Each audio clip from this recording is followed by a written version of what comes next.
আসসালামু আলাইকুম। আন্তর্জাতিক সর্বশেষ আপডেট সংবাদে আপনাকে স্বাগতম।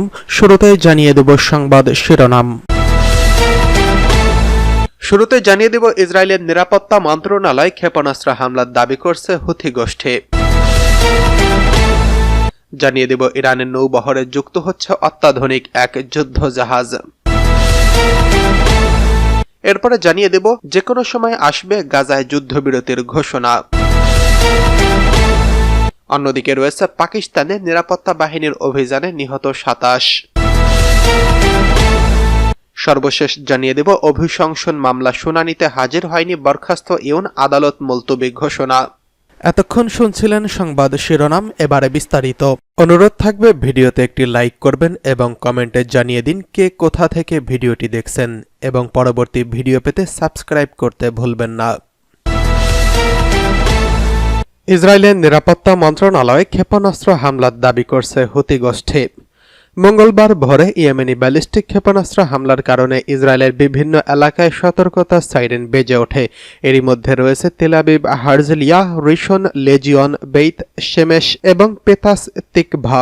ইসরায়েলি সংবাদ মাধ্যমের খবর অনুযায়ী বোমা আশ্রয় কেন্দ্রে ছুটে যাওয়ার সময় কমপক্ষে ১১ জন ইসরায়েলি বসতি স্থাপনকারী আহত হয়েছেন। এদিকে ইসরায়েলি সামরিক কমান্ড জানিয়েছে যে ইয়েমেনে ছোড়া ব্যালিস্টিক ক্ষেপণাস্ত্র ভূপাতিত করার জন্য বেশ কয়েকবার বাধা দেওয়ার চেষ্টা করা হচ্ছে। এছাড়া ইসরায়েলি কর্তৃপক্ষ এখনও নিশ্চিত করেনি যে ক্ষেপণাস্ত্রটি সফলভাবে ভূপাতিত করা হয়েছে কিনা। অন্যদিকে ইয়েমেনি সশস্ত্র বাহিনীর মুখপাত্র ব্রিগেডিয়ার জেনারেল ইয়াহিয়া সারি মঙ্গলবার সকালে এই সর্বশেষ হামলার বিস্তারিত তথ্য জানিয়েছেন। ইয়াহিয়া সারি জানিয়েছেন তেল আবিবে ইসরায়েলি নিরাপত্তা মন্ত্রণালয়কে লক্ষ্য করে একটি প্যালেস্টাইন 2 ব্যালিস্টিক ক্ষেপণাস্ত্র নিক্ষেপ করেছে হুথি। জেনারেল সারি বলেছেন ক্ষেপণাস্ত্রটি শত্রুর প্রতিরক্ষা অতিক্রম করে তার লক্ষ্যবস্তুতে পৌঁছেছে। এছাড়া মানববিহীন বিমান বাহিনীর 4টি একমুখী ড্রোন দিয়ে ইয়াফায় গুরুত্বপূর্ণ ইসরায়েলি স্থান লক্ষ্য করে সামরিক অভিযান পরিচালনা করছে বলে জানিয়েছে হুথি। তিনি নিশ্চিত করেছেন যে দুটি অভিযান সফলভাবে তাদের লক্ষ্য অর্জন করেছেন। মুখপাত্র বলেছেন গাজায় ইসরায়েলি গণহত্যার প্রতিক্রিয়ায় ইয়েমেন নতুন করে ইসরায়েলি আগ্রাসনের প্রতিশোধ হিসেবে এই অভিযানগুলো ফিলিস্তিনি জনগণ এবং তাদের প্রতিরোধের সাথে সংহতি প্রকাশ করেছেন। এদিকে ইরানের নৌবহরে যুক্ত হতে যাচ্ছে অত্যাধুনিক যুদ্ধ জাহাজ। ইরানি নৌবাহিনীর কমান্ডার রিয়ার অ্যাডমিরাল শাহরাম ইরানি বলেছেন নিজস্ব প্রযুক্তিতে বানানো জাগর্স নামে একটি ডেস্ট্রয়ার যুক্ত হচ্ছে দেশটির সেনাবাহিনী ও নৌবাহিনীতে। শাহরাম ইরানি বলেছেন এই সপ্তাহে জাগরস নামে একটি অনন্য জাহাজ সাগরে নামানো হবে। ইরানের নিজস্ব জ্ঞান এবং সক্ষমতা কাজে লাগিয়ে স্বতন্ত্র বৈশিষ্ট্যের এই জাহাজটি তৈরি করা হয়েছে। জাগর্স ডেস্ট্রয়ার হল নৌবাহিনীর সবচেয়ে নতুন অত্যাধুনিক ডেস্ট্রয়ার এবং যুদ্ধ ও গোয়েন্দা উভয় মিশনের জন্য ডিজাইন করা হয়েছে। ইরানি আরও বলেন ইরানের বৃহত্তম সামরিক কেন্দ্র এই সপ্তাহে জাস্কের কৌশলগত এলাকায় খোলা হবে। তিনি আরও জানিয়েছেন এটি সবচেয়ে উন্নত সরঞ্জাম সমন্বিত বিশেষায়িত ডক পোস্টগুলিকে লক্ষ্যবস্তু ও অন্তর্ভুক্ত করবে। ইরানের জাহাজ তৈরি শিল্পের মান অত্যন্ত উচ্চ বলে প্রশংসা করেছেন ইরানি। তিনি বলেছেন ইরানের নৌবাহিনীতে ৮৬তম নৌবহরে বিভিন্ন বাধা অতিক্রম করে বিশ্ব শক্তিকে ইসলামী প্রজাতন্ত্রের সামুদ্রিক সক্ষমতা প্রদর্শন করেছেন। এটি নীল অর্থনীতিকে কাজে লাগানোর জন্য একটি প্ল্যাটফর্ম প্রদান করেছেন।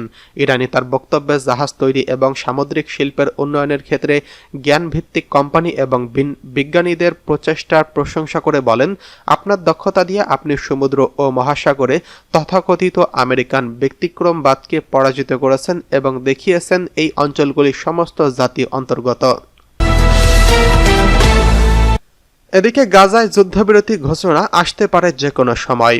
ফিলিস্তিনের সশস্ত্র গোষ্ঠী হামাস ও দখলদার ইসরায়েল এর মধ্যে যুদ্ধবিরতি হওয়ার সম্ভাবনা বেশ জোরালো হয়েছে। মধ্যস্থকারী দেশ কাতারের কাছ থেকে যে কোনো সময় যুদ্ধবিরতির ঘোষণা আসতে পারে। ব্রিটিশ সংবাদ মাধ্যম বিবিসি জানিয়েছে যুদ্ধবিরতি নিয়ে যেসব মতানৈক্য ছিল সেগুলো সব পক্ষ একমতে পৌঁছেছে। এখন চূড়ান্ত ঘোষণার বিস্তারিত প্রস্তুত করা হচ্ছে। সংবাদ মাধ্যমটি আরও বলছে কাতারের পক্ষ থেকে খুব দ্রুতই এই ব্যাপারে ঘোষণা আসার সম্ভাবনা রয়েছে। বিবিসি আরও জানিয়েছে কাতারের রাজধানী দোহায় হামাস ও ইসরায়েলের আলোচকরা একই ভবনে অবস্থান করছেন। তাদের মধ্যে পরোক্ষ আলোচনা হচ্ছে যার অর্থ যুদ্ধবিরতি যে কোনো মুহূর্তে হবে। ইসরায়েলি সংবাদ মাধ্যম যুদ্ধবিরতি চুক্তিটির খসড়া ফাঁস হয়েছে। এতে দেখা গেছে 3টি ধাপে কার্যকর করা হবে। প্রথম ধাপে ইসরায়েলি জিম্মিদের মুক্তি দেবে হামাস, যার মধ্যে নারী ইসরায়েলি সেনারা থাকবে। আর এক একজন নারী সেনার জন্য ইসরায়েল 50 ফিলিস্তিনি বন্দীকে মুক্ত দেবে, আর এক একজন বেসামরিকের বদলে 30 ফিলিস্তিনিকে মুক্ত দেবে দখলদার ইসরায়েল। ইসরায়েলি সংবাদ মাধ্যমে আরও বলা হয়েছে, গাজায় ফিলাডেলফি করিডর, গাজা ও মিশরের সীমান্ত থেকে ইসরায়েলি সেনাদের পুরোপুরি প্রত্যাহার করে নেওয়ার দাবি জানানো হয়েছে। এটি কার্যকর হবে প্রথম চুক্তির প্রথম ধাপের শেষ দিকে। দ্বিতীয় ধাপটি শুরু হবে চুক্তি কার্যকরের 16তম দিনে।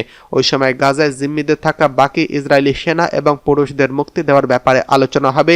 তৃতীয় ধাপে দীর্ঘমেয়াদী পরিকল্পনা নিয়ে আলোচনা হবে, যার মধ্যে থাকবে গাজায় হামাসের বিকল্প একটি অপশন তৈরি করা এবং গাজাকে পুনর্গঠন করা। এছাড়া চুক্তির অন্যান্য জায়গায় নিরাপত্তার বিষয়টির উপর জোর দেওয়া হয়েছে। চুক্তি অনুযায়ী ইসরায়েলি সেনারা উত্তর গাজায় 10 লাখ ফিলিস্তিনি নিজের বাড়িতে ফিরতে দেবে। তবে হামাস বা অন্যান্য যে কোনো সশস্ত্র গোষ্ঠী যেন অস্ত্র নিয়ে সেখানে যেতে না পারে সেটি নিশ্চিত করবে আন্তর্জাতিক পর্যবেক্ষক দল। এদিকে পাকিস্তানে নিরাপত্তা বাহিনীর অভিযান, নিহত 27। পাকিস্তানের দক্ষিণ পশ্চিমাঞ্চলের নিরাপত্তা বাহিনীর এক অভিযানে 27 বিদ্রোহী নিহত হয়েছেন। দেশটির বালুচিস্তান প্রদেশে কাচি উপজেলায় সশস্ত্র গোষ্ঠীদের এক গোপন আস্তানায় এই অভিযান পরিচালিত হয়। পাকিস্তানের সেনাবাহিনীর বরাতে মার্কিন বার্তা সংস্থা এপি এই খবর জানিয়েছেন। সেনাবাহিনী এক বিবৃতিতে জানিয়েছে, গোপন সংবাদের ভিত্তিতে ওই অভিযান পরিচালনা করা হয়। অভিযানে 27 সন্ত্রাসী নিহত হয়েছেন। নিরাপত্তা বাহিনীর সদস্য এবং বেসামরিক নাগরিকদের উপর তারা বহু সন্ত্রাসী কার্যকলাপ চালিয়েছে। আইন প্রয়োগকারী সংস্থাগুলো অনেকদিন ধরেই গ্রেফতারদের জন্য খুঁজে বের করছে। তাদের নিহত ব্যক্তি বা তাদের সংগঠন সম্পর্কে বিস্তারিত কোনো তথ্য ওই বিবৃতিতে দেওয়া হয়নি। বালুচিস্তানে পাকিস্তানি তালিবান সহ একাধিক ছোট ছোট সশস্ত্র বিদ্রোহী দল সক্রিয় রয়েছেন। সেখানে প্রায়ই নিরাপত্তা বাহিনীর সদস্যদের লক্ষ্য করে হামলা চালানো হয়। বালুচিস্তানকে স্বাধীন করার দাবি দীর্ঘদিন ধরে সশস্ত্র আন্দোলন করে যাচ্ছে তারা। এদিকে অভিশংসন মামলা শুনানিতে হাজির হয়নি বরখাস্ত ইউন, আদালত মুলতবি ঘোষণা। দক্ষিণ কোরিয়া সাংবিধানিক আদালত অভিশংসন মামলার প্রথম শুনানিতে হাজির হয়নি দেশটির বরখাস্ত প্রেসিডেন্ট ইউন সুক ইয়োল। ফলে মঙ্গলবার 14 জানুয়ারি শুনানি আরম্ভের কয়েক মিনিটের মধ্যে আদালত মুলতবি ঘোষণা করা হয়। ব্রিটিশ বার্তা সংস্থা রয়টার্স এই খবর জানিয়েছেন। ইউনের এক আইনজীবী বলেছেন, সিউল নিজের ভিলায় কয়েক সপ্তাহ ধরে অবস্থান করছেন অভিশংসিত এই প্রেসিডেন্টে। তাকে হেফাজতে নেওয়ার একটা প্রচেষ্টা করছে কর্তৃপক্ষ। তাই আদালতে সশরীরে এসে আত্মপক্ষ সমর্থন করা তার পক্ষে সমর্থন নয়। পরবর্তী শুনানির দিন ধার্য করা হয়েছে 16 জানুয়ারি, বৃহস্পতিবার। ইউন এবারও উপস্থিত না হলে তার আইনি প্রতিনিধিদের নিয়েই কার্যক্রম শুরু করবে আদালত। আদালতের বাইরে সংবাদ মাধ্যমকে অভিশংসিত প্রেসিডেন্টের আইনজীবী ইউন কাব কেউন বলেছেন, পরবর্তী শুনানিতে ইউনের উপস্থিত হওয়া নির্ভর করবে তার নিরাপত্তার উপর। অভিশংসিত ইউনের স্থায়ী অপসারণ বা পুনর্বহালের সিদ্ধান্ত নেওয়ার জন্য সাংবিধানিক আদালতের হাতে সময় আছে 180 দিন। ওইদিকে দেশদ্রোহের অভিযোগে ফৌজদারি তদন্ত চলছে ইউনের বিরুদ্ধে। জিজ্ঞাসাবাদের জন্য তলব অগ্রাহ্য করলে তাকে গ্রেফতারের চেষ্টা করে দুর্নীতি তদন্তকারী সংস্থা। প্রেসিডেন্সিয়াল গার্ডের বাধায় সেই প্রচেষ্টা ব্যর্থ হলে পরিস্থিতি আরও ঘোলাটে হয়ে ওঠে। ওই গ্রেফতারি পরোয়ানা অবৈধ ছিল বলে আবারও দাবি করেছেন ইউনের আইনজীবী। সঠিকভাবে অনুমোদিত আইনসিদ্ধ পরোয়ানাতেই কেবল ইউন সাড়া দেবেন বলে জানিয়েছেন তিনি।